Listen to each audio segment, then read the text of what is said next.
The construction industry is desperate to get back to work. The SA Forum of Civil Engineering Contractors says the lockdown could lead to more than 100,000 job losses over the next 18 months. For more on this, the Forum CEO, Webster Mfebe, joins us now via Skype from Johannesburg. Very good morning to you. Anything in the President's speech to get you excited, other than it seems that the infrastructure bill program will go ahead again? Well, that is good news for the industry. That is a glimmer of hope to a depressed industry. And also judging from the President's utterances in the past, emphasizing the importance of infrastructure development to kickstart the economy, we are hopeful that the infrastructure build program will return the construction industry, hopefully, back into operation under strictly guarded environment, and which is what we have been pleading for. It would be make no point to announce an infrastructure build program because you need construction to build that program. So that is exciting news. All right, how do you see it working, and what does this mean about you all getting back to work? Because I know that you've put a call out for that.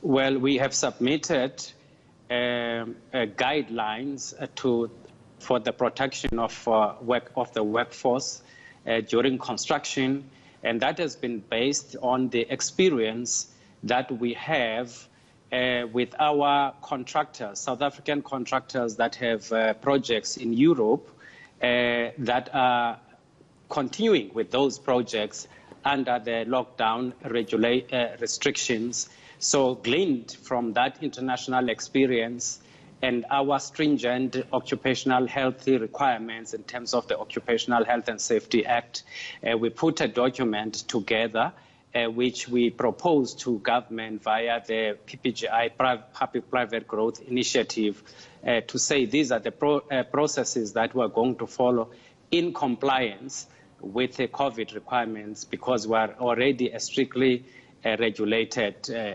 industry. Does that mean you'll have a full complement of people working on these projects? And if these projects don't start today, what sort of impact is it going to have on the industry? Well, what we envisage is that in the next 6 months, we estimate that the construction industry will not go into full swing based on the requirements of social distancing. It means that we might be operating, like the mining said, around 50% capacity for the next 6 months up until the end of the year. That is what we are forecasting. And we are therefore hopeful that we will meet those stringent requirements in order to meet the new strict regulations that will be imposed by government. Tell me something, is the construction mafia, are they benefiting from this at the moment? Where does this leave them? Well, that's a good question. The so-called construction mafia, yes, there are construction mafias, those who go to sites, wielding guns and all that. But we're speaking to a well-organized grouping called the Freedom for Radical Economic Transformation, which is an umbrella body for all these business forums across the country. And we've been working together with that grouping, which is well-organized, which is responsible, and we've called on them to intervene when there are site disruptions, and they've done so successfully. It is interesting to note that in our call to go back to work, we have included them, and they have made a commitment in writing that should the government open sites, they will make sure that the sites are not disrupted, because they also own small black-owned contractors. They have an interest in the economy going back into full swing insofar as the construction is concerned, but also labor as well, which is important.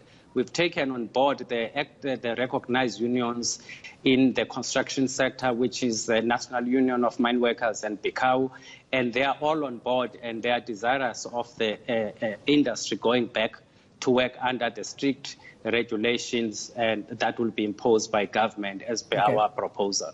Webster Mfebe, good to talk to you. Thank you.